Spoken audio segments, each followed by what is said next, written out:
Welcome back, guys, to TME. I finally figured out where I got my name from, and I can give you a better example of where it came from toward the end of this video. Right now I'm kind of testing something new, so I am actually driving around with a camera on my head, which, you know, it's not unfamiliar territory for me, but it is with this job, and especially in this place, because the company I work for is very prominent in these parts. I'm doing a little experiment on myself. A lot of these faces, these trucks that you see driving around, they are kind of familiar. I mean, it's a big company, that's true, it's pretty big, but we all dispatch out of the same terminal. So I'm doing a little test and a little experiment. I'm testing my own composure over pressure and how people in my company might react, may or may not react, depends on what type of people they are, I guess. That statement could go in one of two ways. Either it's not as big of a deal as I feel like it is, and nobody really gives a shit if I've got a camera on my head, or the Pharisees are lurking.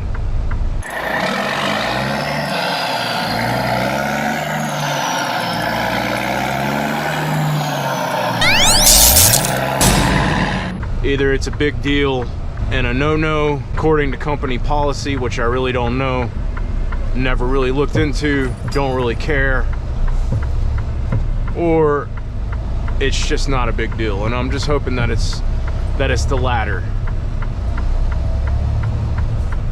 because I'll be honest with you guys, part of me really needs to reach out to the world and make these kinds of videos, even if nobody watches them. That's just the kind of person that I am. I spend a lot of time in isolation, so I need to sometimes reach out, and I try not to make a whole lot of videos like this particular video.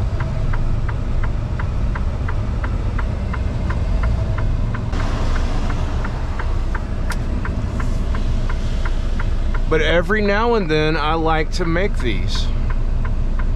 And for the people that actually watch even the first 5 minutes of them, I really appreciate it. I don't say that enough, but I do. I appreciate it, you guys. Not that it's relevant to the subject that I'm going to talk about in this video or anything, but yes, I just picked up from the rail yard in Fairburn. Pretty common practice. And I'm gonna head over to McDonough to deliver this. I'm gonna take back roads to get there because I don't like the interstate, you guys know that. But while I'm on my way, I figured I would talk about a few things that are related to previous videos that I made, especially this year. I think my big groundbreaking thing that I discovered this year was my ability to practice the exercise of meditation. And I'll be honest with you guys, I really felt like I hit the nail on the head for a short period of time, but I think one of my main character flaws, and this might have a lot to do with the fact that I'm a double Pisces. Either that means a lot to you, or it means nothing to you, and that's okay. Maybe you're not into zodiac stuff. But it's kind of unusual. Why am I telling you this? Because I think that you should recognize that I'm a unique and special person. Maybe. I mean, that might have something to do with it. But can I finally be just honest with you guys and admit that yes, I am a little narcissistic, but it's not my fault, and I can't change, okay? I can't change that. I discovered some other stuff, okay, that I will talk about now briefly before I get back on the meditation thing, because I'm gonna show you how these two areas relate.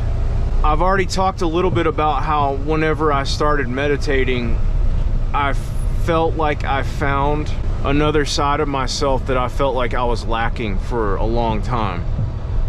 And whenever I discovered that, I felt like overnight I became a healthier person with healthier, more productive thoughts. All right, I'll just say like more wholesome thoughts about everything. I think that before I discovered meditation, I was already in a really good state of mind as far as the thoughts that I have about God, you know, the Creator. And I think that that really helped facilitate in my ability to engage in serious meditation. But there's a lot of stuff that I talked about in previous videos. I made a total of 3, and I also promised you guys at the end of the second one, it's called Breaching Theta. I promised you guys that I would give you an update on it, but I didn't want to like make too many videos about it because this is still a truck driving channel. It is. At the root of it, at the heart of it, it is. But really, it's just, it pertains to me as a truck driver. It's a very, I would say, existential channel. I get really deep into these kind of conversations. I've been labeled as a philosopha trucker by somebody before, which I thought was a cool little title, cool little nickname, whatever have you. I just kind of give you an idea about my headspace right now and where I'm at. Okay, so I'll quickly recap over some of the stuff that I've talked about in previous videos. Again, videos primarily that I made this year, because looking back at where I'm at right now, I can really see how I'm on a soul journey, and the things that I'm finding, well, I have to say that I'm first of all, I'm really thankful for technology. As much shit as I've talked about technology, I'm thankful for it. I'm thankful that we live in the age of information, because that's really helped facilitate and direct me in my search, my endless search of knowledge about truth, about life, about reality, about love. And so I've kind of broken down for you guys in the past how if you go back in my history, I was brought up in a strict household of religion. And I've even used the phrase before, because a lot of people use this phrase, and they don't just use it as a phrase. I think they use it as a signpost to really label the shit that they've been through in their lifetime. When they say, I've been tied to the whipping post of religion, I've heard a lot of people say that. We're at the point now where it's not an original statement anymore, but it is a signpost. And if you can relate to that, then you get the picture instantaneously. So it saves me from having to describe and go into a whole bunch of other words and thoughts. So it actually saves you guys time and me. Makes the video a little bit shorter. Okay, but that's kind of where I came from. Now, in my adolescence, I rebelled from that, and I kind of went down a dark path and had to experience some really intense, unstable conditions in life to open up my eyes and realize that, well, I'm not on a good path. I'm not headed in a good direction. And then, well, because of certain experiences that I had, certain things that happened to me, certain choices that I made, let's just say that it all led up to me ultimately turning back to God, or what I thought, basing it off of, you know, the strict religion that I was raised in, what I thought about who you're supposed to be in order to, you know, be worthy to even be recognized by God. So after I swung to the far, I don't know, left or right, I'll just say one end of the pendulum, swung all the way over here, and I was out in the darkness, in the void, something happened that made everything shift in me to go all the way back over here to this side, to the other extreme. And it took years and years and years for me to realize finally, and it was actually a revelation from God ultimately, that being over here is not a good place to be either. And so the past couple of years I've kind of tried to hone myself into being centered in truth, because whether you're on one extremity or the other, you're still doing what I've labeled in the past as feeding from the I am not tree, which is actually a quicker way of saying the tree of the knowledge of good and evil. So I've gone from that to just trying to be centered. I'm gonna quote Christian leaders when I say this. I've actually heard one man describe it as being pierced with righteousness. Like when you have a revelation of the gospel and you realize that the gospel is for everybody and we can't do anything to change it or make it better than it already is. No, it's already too good to be true, and that's how you know it's from God and it didn't come from this realm. So yes, I had an experience like that, and it shifted my life again a couple years ago, where I had a revelation of the true gospel, and it opened my eyes and helped me realize how poisonous and destructive things like religion can be. Okay, so that's kind of where I started this year. Well, I realized that that's a really good place to start, but it's a terrible place to try to end things, because no, we're all on a lifelong journey, and even when we no longer occupy our bodies and we move on to other realms, or however you want to describe it. I mean, that could go into a whole bunch of other stuff that I could talk about pertaining to like eternal life, what eternal life actually is. A lot of people think eternal life is what believers are going to experience when they die, when they're no longer occupying their body on this earth, you know. But that's actually not what eternal life is. But I won't get into all that right now, because I've got another point that I'm trying to get to. I'm trying, guys. I'm trying to get there. That's when I discovered these other books, and I've already talked to you about them in those previous videos. Breaking the Habit of Being Yourself, Becoming Supernatural. Dr. Joe Dispenza is his name. He's the author of those books. Really good books. Well, I took his advice to heart in his books, and I tried to learn from them. I tried to practice meditation in the way that he presents it in his books, and I feel like that really helped me, and I really got to experience a part of myself that I recognize as being familiar but long lost, and I came in contact with that part of myself through the practice of meditation. And I feel like I was in a really good headspace, altogether in a good place after doing that. And just like I said in those videos, like it's something that you have to practice. I kind of related it to learning how to drive a truck. Like it's technical. There's different levels of it, from beginner to advanced.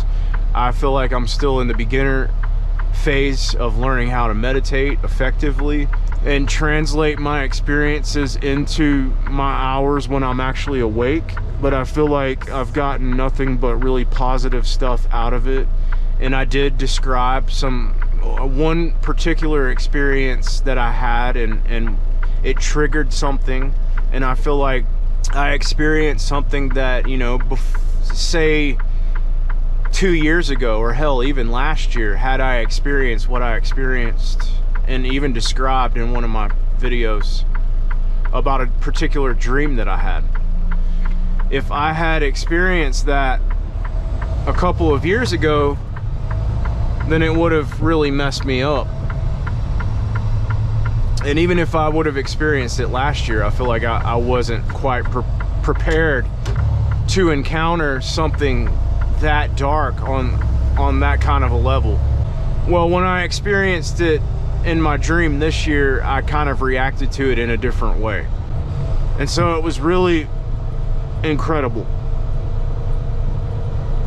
to have something try me or test me at a deep level and a dark level, and just being able to step back and say, you know what, I trust God, and so I'm not going to respond to this in fear. I'm not going to react in fear. I'm going to acknowledge it, but I'm not going to fear it. So a lot of people would probably consider that as like facing your demons, you know, facing your shadow fearlessly, not because you have confidence in yourself, but I would say because you have confidence and you have trust in God, and you have a strong relationship. You feel like you have a strong connection with God. And that's why I'm saying that religion is so poisonous. It's so bad, it's so dangerous. It serves as a vice to make us feel like, not actually do it, but actually make us feel like we're disconnected from God. But it's an illusion. It's a delusion. It's not actual reality. It's not truth. Well, how do people react when they feel like they're separate from God? They react like Adam and Eve, right? And then they buy into deceit.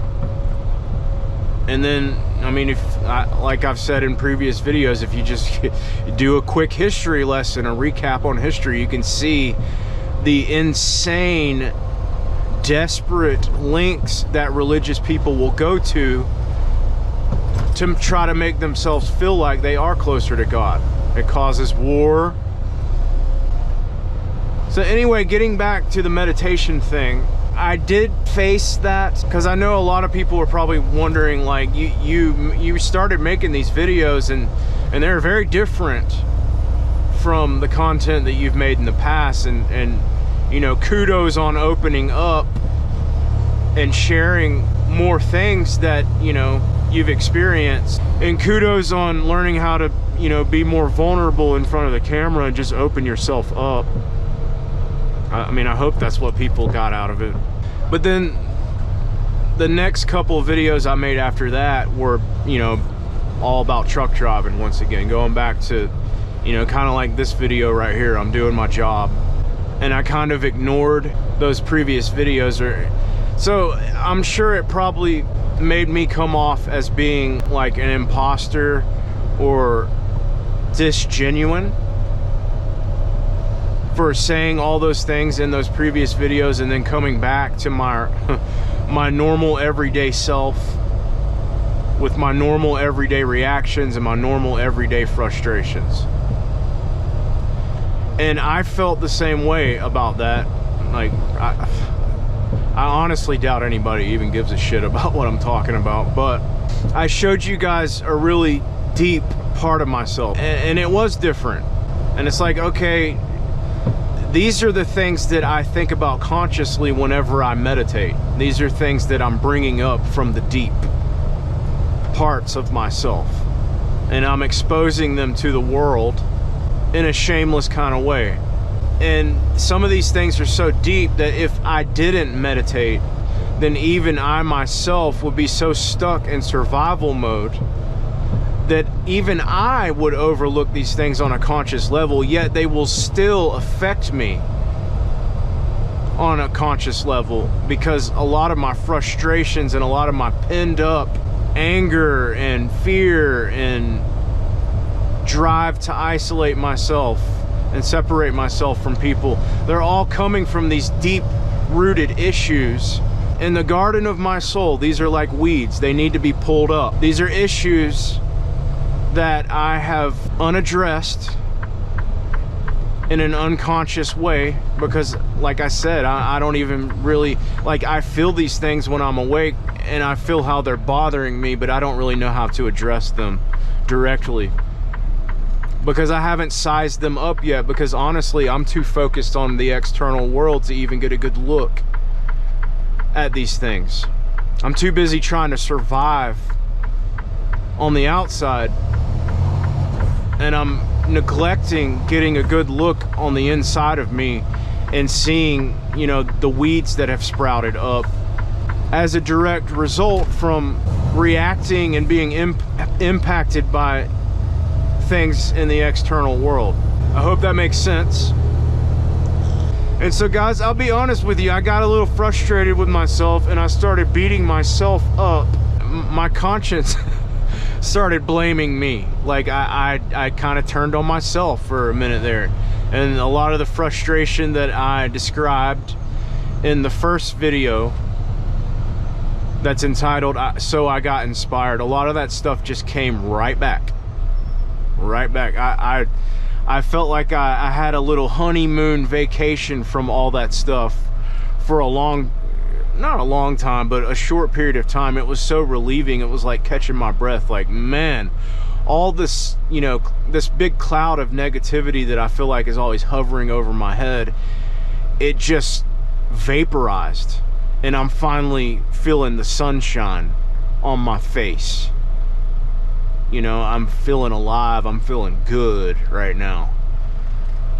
But somewhere along the lines, and I think it had a lot to do with my my schedule change with work, because I went through a big change. I had to get readjusted to it. I went from driving regionally, working during the day, sleeping at night, to working locally now and staying up all night and sleeping during the day.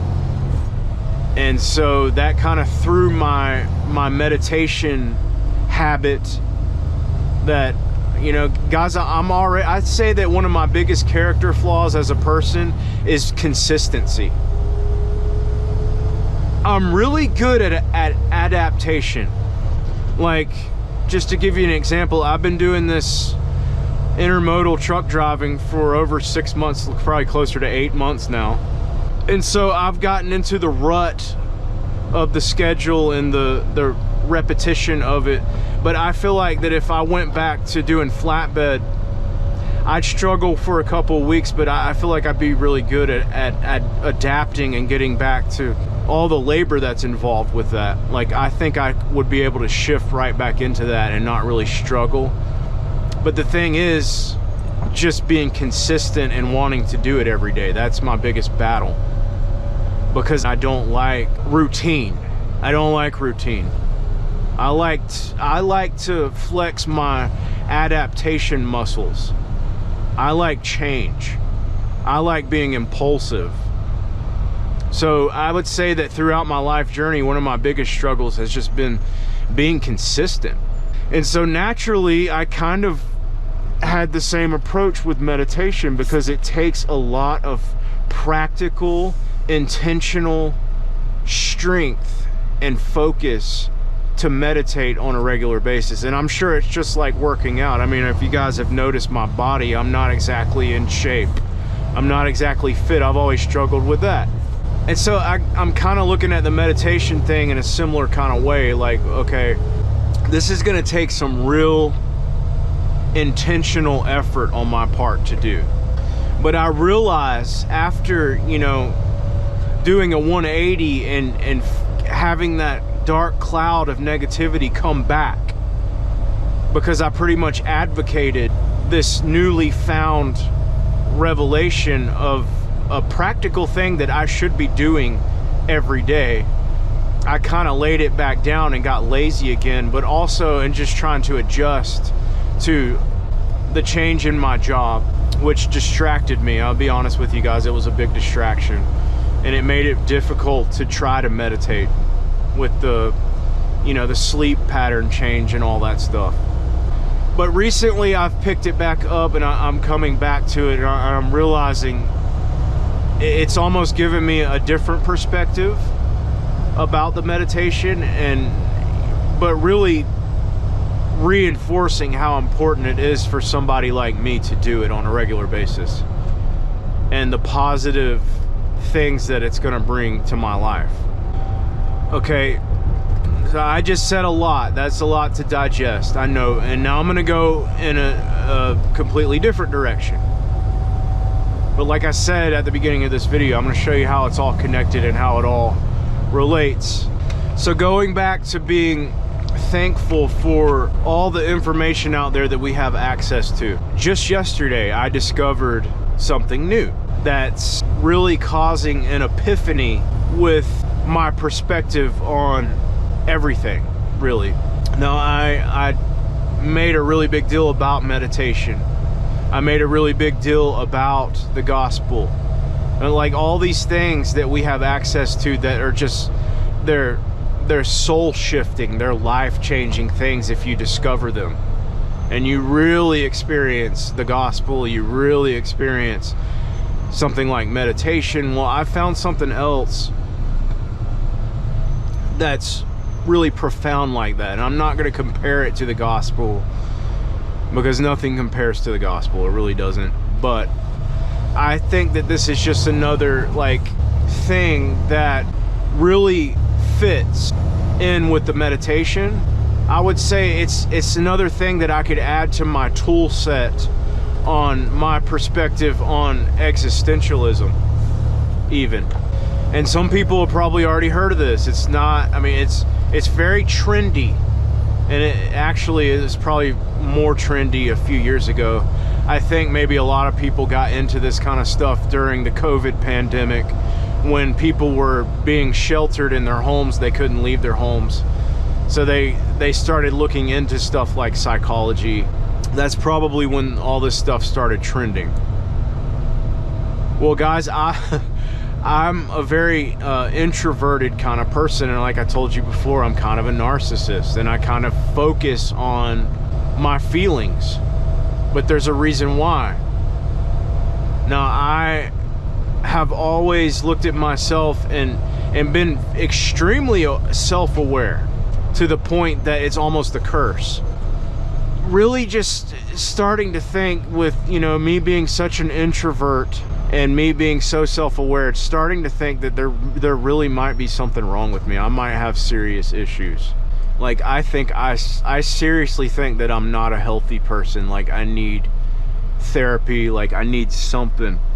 And I'll be honest with you, the gospel changed my life, where these issues, it hasn't made these issues go away, but it has helped me to stop self-crucifying and beating myself up over my emotions, dark emotions. Like, I'll be honest with you guys, sometimes I feel really, really dark emotions, and sometimes I react. I told you guys I struggle with rage, right?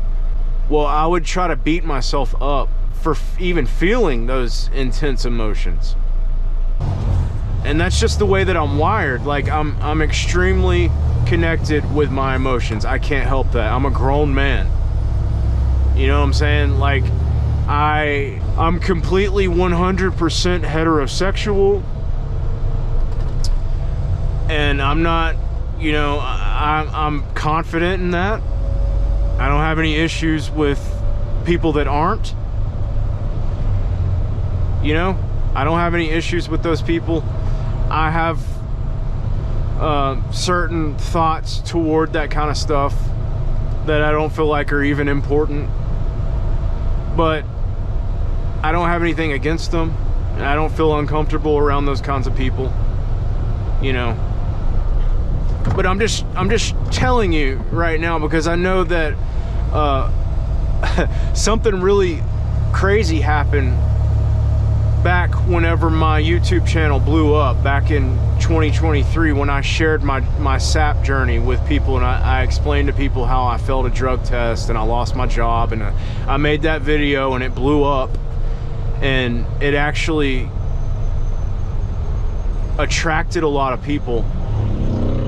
It got a lot of people's attention for 15 minutes, you know what I'm saying? I feel like I had my 15 minutes of fame in the spotlight. And it wasn't huge, it's not like it went viral, but you know, if you compare it to the rest of my content that I've ever put on YouTube, you know, a good 15,000 people watched that video, and most of that crowd, they actually stuck around and they heard everything that I had to say, because I exposed myself. I got vulnerable. And so my point is, that got a lot of people's attention, and they thought I was an interesting person and intriguing to some degree. But then as I continued to create content after that point, I continued to express myself, and I had my reactions, and I didn't try to hide anything. I was trying to be transparent with people and not trying to be fake and make your average, ordinary, happy-go-lucky, easy to watch, easy to listen to kind of content that most channels that are big on YouTube make, even truck driving channels. A lot of these truck driving channels that are popular, they're sugar-coated. They show you pictures of these truck drivers. They're super confident in what they're doing. They have well-rounded opinions. And in my perspective, channels like that, they're fine. I don't have anything against those people. I don't have anything against their content, but I do think it's mediocre, and I do think it's mainstream, and I do think that it's too common. And I could make content like that, and I actually had people give me suggestions like, well, you should make your videos under 30 minutes. You should show us cool, interesting angles. You should talk less in your videos. And I was just like, guys, if you want to see that, it's very prominent on this website, so go find it elsewhere. I'm not gonna do that. I'm not trying to gather a crowd. Now, if there are people out there that discover me and they find me intriguing and they can actually calm through, and I know it's difficult, guys. I know that if you go back in the history of my content, I know it's been quite difficult for most people to comb through those really uncomfortable moments that I've had on camera when I'm talking shit, I'm reacting, I've got anger issues, I've got rage, sometimes I say things that are extremely cynical, pompous even, and I sound like a narcissist most of the time. I kind of am a narcissist. I'm finally starting to realize this, but at least I'm getting out of the denial. I told you guys in a recent video that narcissism is a negative human trait, and it kind of is, guys. Obviously it is, but it doesn't change the fact that some of us actually are. That's just who we are. That's part of our ego.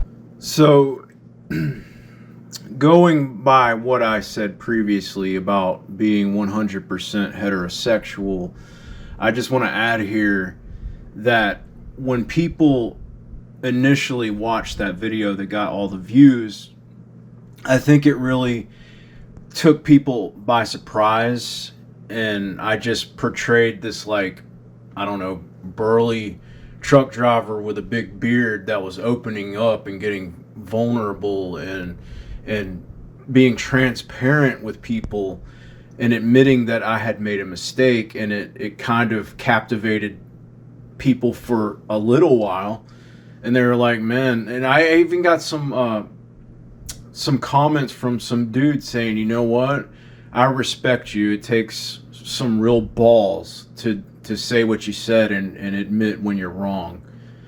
And so they were interested in me after that. But then as they started watching more of my content, they started realizing, oh, this guy's like really emotional. Like, this is a man, and he's like really emotional. And I can't relate to that, because that's not what men do. That's not how men are supposed to act.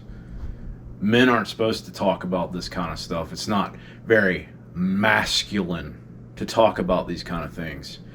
And so they couldn't relate to me, and I'm sure they were thinking, you know, the same thing, like questioning, is this guy straight or what's up with this dude?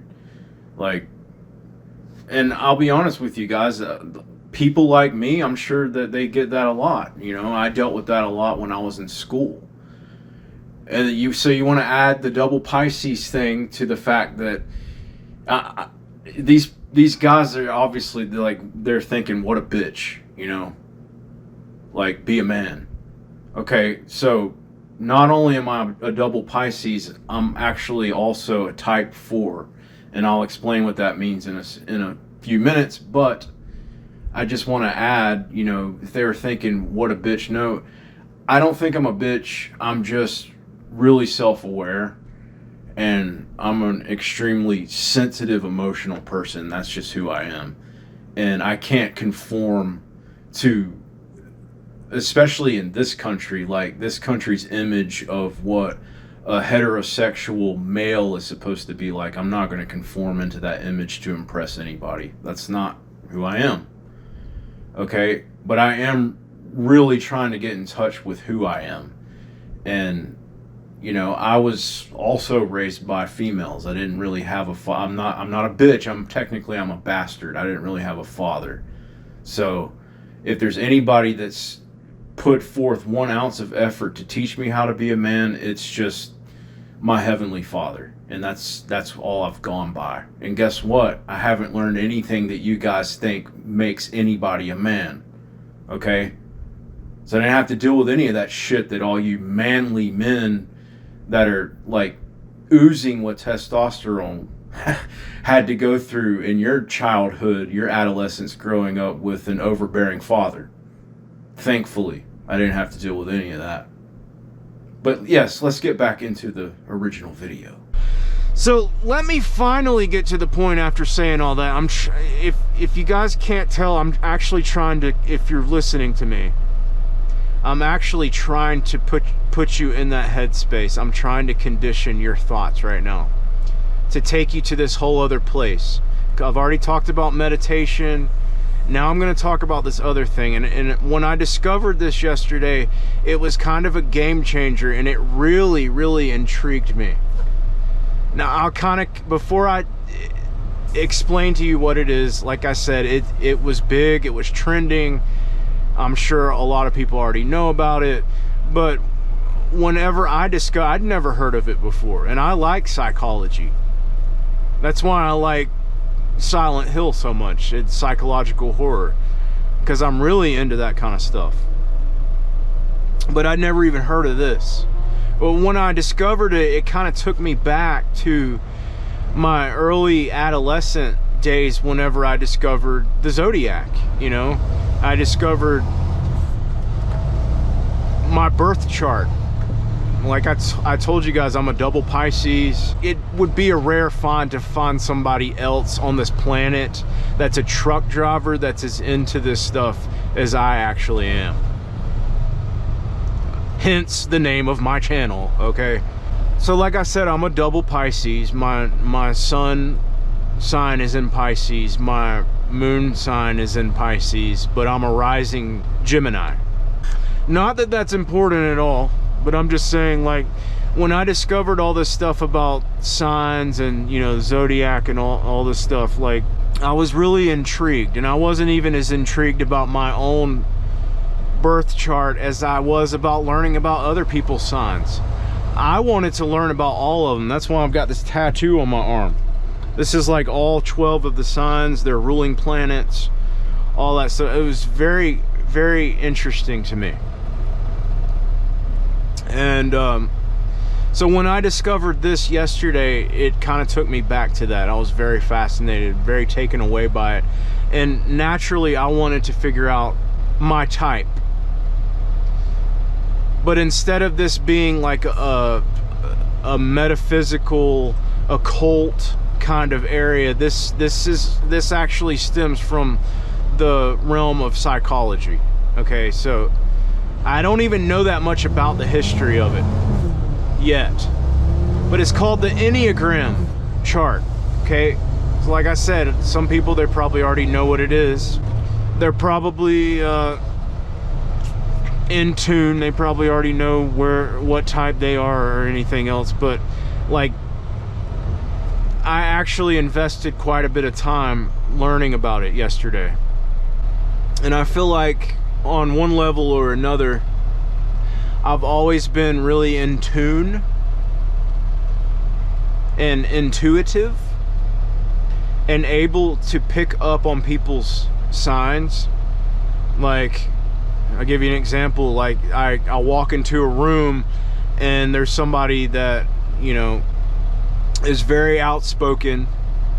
They have no issues with screaming at somebody else from across the room when there's a room full of people. They don't have any issues with that. Like, extroverted people, that's pretty much the opposite of who I am. And so I pick up on stuff like that. Oh, that person's probably a Leo. They're used to being the center of attention. Maybe they're a Sagittarius. Maybe they're very extroverted. They don't do a lot of self-reflection. They're not that self-aware. Me, I'm so self-aware that I often struggle with communicating with just one person. That's why I make YouTube videos that are like over an hour long and I'm just talking. Because it's a hell of a lot easier for me to do this on camera than it is for me to do this and say all this stuff to a crowd of people. I mean, obviously it's easier because nobody else is talking. I'm the only one that's talking. And that is what makes it narcissistic, I guess. Because deep down I'm thinking, I'm hoping maybe there's at least one person that's going to sit here and listen to everything that I have to say. And sometimes there are people that listen to me. And that's why I want to make sure that anything I do say has a lot of meaning to it. That I don't talk a lot in the real world. I know I seem like I don't ever shut up on my videos, but if you actually met me in real life, then you realize I don't talk that much in the real world. There's that old saying that still waters run deep, and that pretty much sums up who I am. Like, but not completely, because you can get me out of my shell, and once you get me out of my shell, in my comfort zone, obviously you might struggle getting me to shut up. But no, if it came to the point where I was standing in front of a lot of people, and I've done it before, I have actually talked in front of a lot of people before, and believe me, like, I'm so sensitive that it feels like the weight of the world is crushing me at that point. Whenever I am, if I ever do have to say something or speak up in front of a lot of people, it's extremely difficult for me to do that, and I struggle with it. My whole body starts shaking. I have anxiety, you know what I'm saying? And a lot of that can relate to the way that I react to people when I'm doing my job, like the traffic surrounding me, the things that they do, you know. I'm constantly watching everybody too. I'm constantly, I just can't help it. That's just the person that I am. But anyway, going back to the whole Enneagram thing, I haven't learned that much about it yet. I mean, I've learned basic things about all 9. There's actually 9 different types. Unlike the Zodiac, where there's 12 signs, where there's only 9 types in the Enneagram chart. And it relates to the Zodiac because it classifies people in that kind of a way, where I would say with the Zodiac it's a little bit easier because all you need is your birth date, your birth time, your birth year, all that stuff to get your chart. Okay, but like with the Enneagram, it's a little bit different. Like you'd have to take like a personality test. And I think that the difference between the zodiac and what, I haven't even looked this up yet, but I think the difference between the zodiac and the Enneagram chart is like your zodiac sign is your true self or your essence, whereas the Enneagram chart would be how you have adapted to survival in this world. So it's your personality, it's your ego, or your conscience. And I know that like in that video that I made on the gospel meditation, in that video I kind of portrayed the conscience as being extremely dark and a bad thing, and saying that it came from darkness. It came from the Garden of Eden. It came from the fall of humanity. Well, this Enneagram thing, it's kind of that kind of sums up what it is. And though I did say all those negative bad things about it, in this video I'm gonna have to say that in all my searching and all my effort, I still, like, I'm struggling in actually finding or seeing any kind of way of getting rid of it. Like, I really think that it's here to stay, guys. Our conscience, our egos, like, how are we gonna get rid of this stuff? Now we can harness it, we can control it, we can learn to use it in a correct way, I think. And I think that's why the world of psychology has come up with this chart. Because if you know yourself, you understand who you are, then you'll have a much better idea of understanding where you're at. If you know where you are because you know who you are, then you can begin to take steps forward in a positive way and make positive changes. So going back to the meditation thing, I think the meditation thing is really good at becoming self-aware and rooted, even while you're awake, and just feeling wholeness and being comfortable in your own skin and learning how to love yourself. But the Enneagram chart is extremely fascinating, because though meditation would be addressing your subconscious mind, I think the Enneagram chart will be addressing your conscious mind. So they both kind of go hand in hand. So the way that I would see it is that, like, our foundation, our root, again, repeating what I said in my previous video, our root starts with the gospel. Like, the gospel is the most important thing about humanity. It's what we have. It is our connection with our Creator. On top of that, you've got your own soul and your own spirit and what makes you unique. And you can discover that through meditation, I think. But then you've also got your conscious mind and what your personality, who you are, your ego. I think that there is ultimately a way, and this is what I was talking about in that video about meditation and the gospel. Like, there's a way that eventually I think we're going to transcend our conscience, our ego.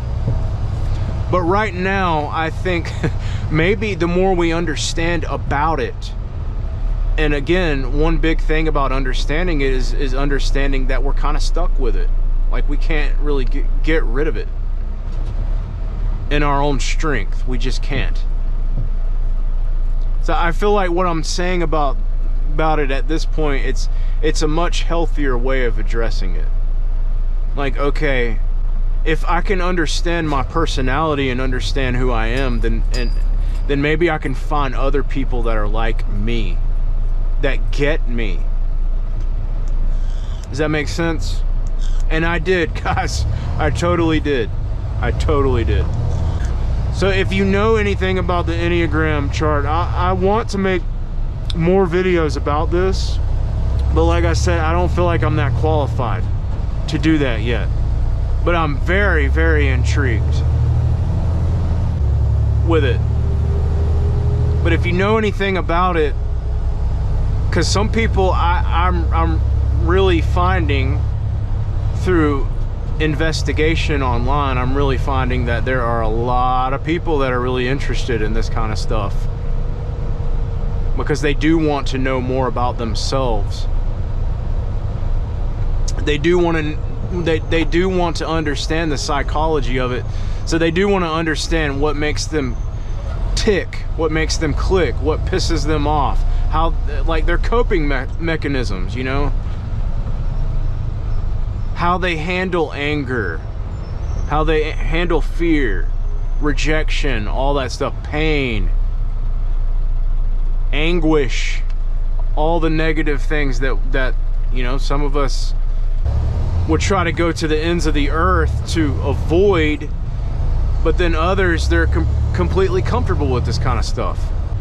Well, after learning as much about it as I could, I've taken a test online. You know, I'm pretty confident in saying that I'm a type 4.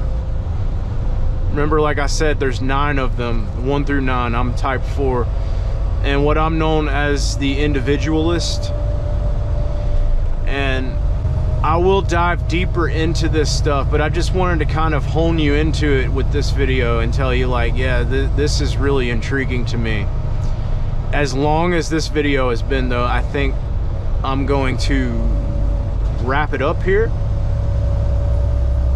because I wanted to, in this particular video, show you guys how these 3 things, these 3 avenues in my exploration in them, it's become my identity in my life. Like, not so much with the Enneagram stuff because it's new, it's fresh.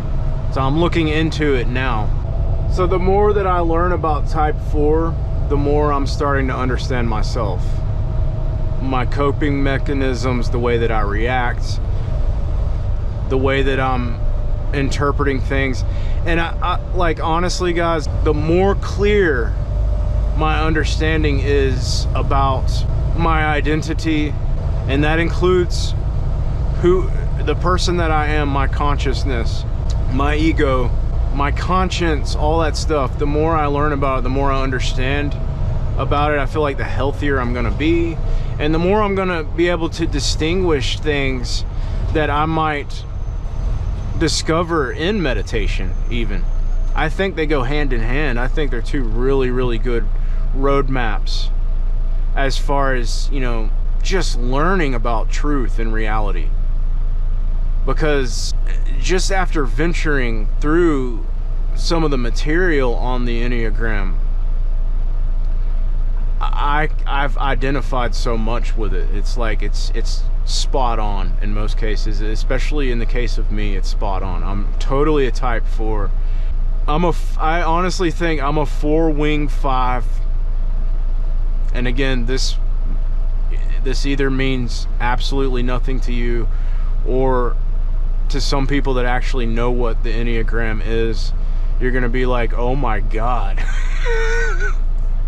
That makes so much sense. Or maybe some people even already realize that that's who I am. And I'm gonna get back with you guys on this. I'm gonna talk more about it. I think that, you know,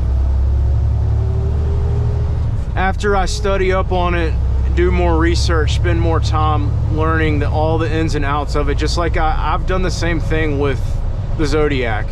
After doing all this research, I'm gonna get back with you and break it down a little bit better.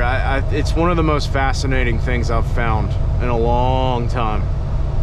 I'm very intrigued by it. Like, guys, honestly, I'm so into psychology, I don't even know why the hell I'm a truck driver. It doesn't even make any sense for me to be a truck driver. But nonetheless, here I am.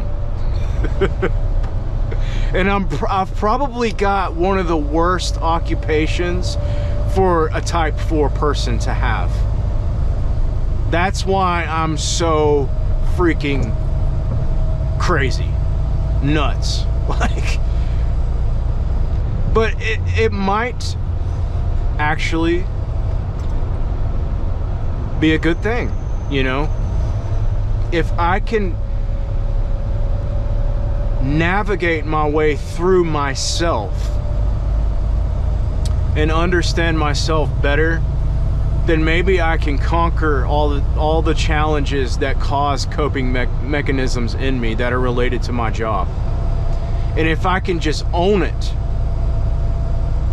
maybe instead of getting all worked up and frustrated about what I can't have, which is what I did in my last video, maybe I can take what I already do have and use it to its full potential and not beat myself up over the pitfalls that come along with it, and just be thankful for what I have.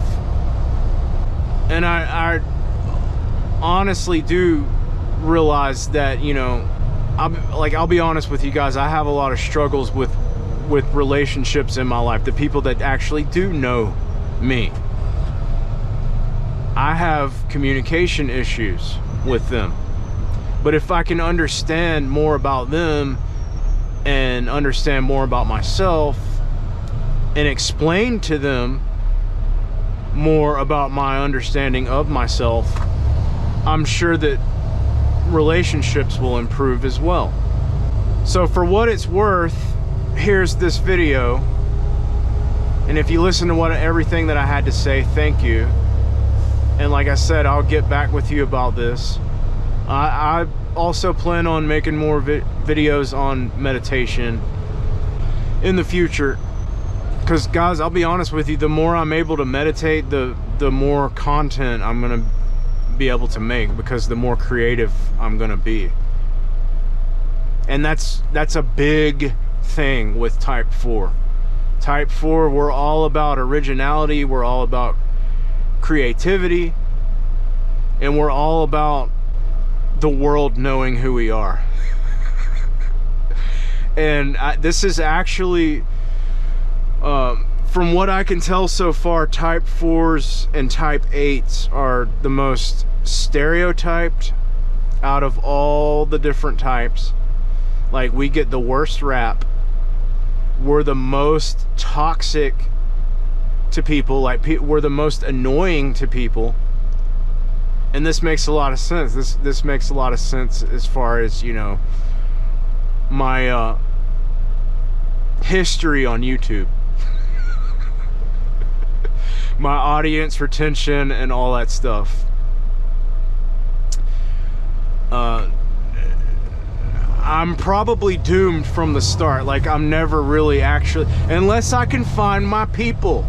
Unless I can find my people, I'm probably just doomed from the get-go as far as ever being mainstream on YouTube or any social media platform, because the majority of the other types don't like me. Because I am so connected with my emotions and I am so self-aware that I just come off as a cynical narcissist to most people.